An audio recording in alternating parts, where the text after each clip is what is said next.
So partly what happened was I was, a co-founder and I, we were thinking about building a startup and what we should be doing.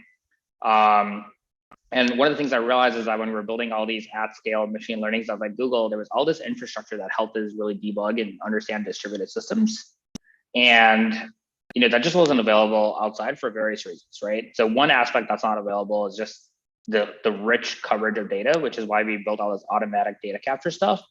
And then the other aspect is just, there was very little ability to like actually script and work with this data while, if you think about machine generated data, there's so much of it and so much of it can easily be generated. And a lot of it can be very high quality if you do the right captures. So it was really like, I was wanting to build a machine learning data system that ultimately landed us into the space of actually solving this set of problems.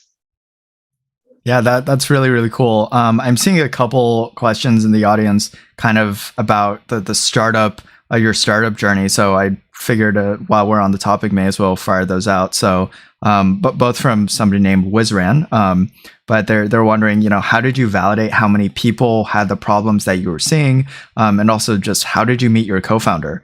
While I'm at it, Adrian in the audience says looks cool as hell and gives you a little dab emoji. So really great work. Oh, thanks. Thank you.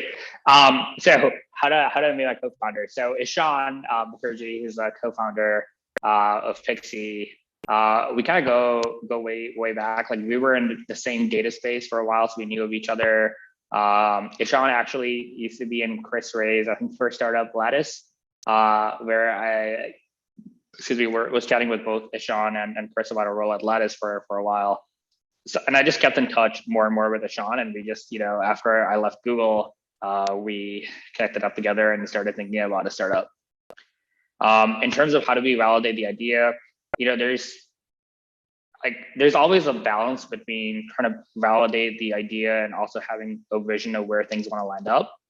So, in some ways, it's very similar to, I think, the scientific process, right? You have like a hypothesis of what you think you want to build or how that's going to get solved. And really, you have to go talk to lots of people who have problems in the space to be able to understand, is this something that'll be useful, right? So like, we went and talked to a bunch of people about like, okay, well, we understand that data capture is a problem. Like if you could improve this process, like how valuable would this be, right? And ultimately we realized that getting data in to a lot of systems and limited visibility is actually a huge problem.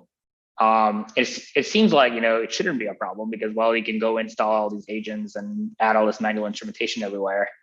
So it's in some ways you could say it's a solved problem, but the issue is like organizational problems in large companies where you have like 100 people who can't, all go in and add instrumentation at the same time actually makes it challenging to function.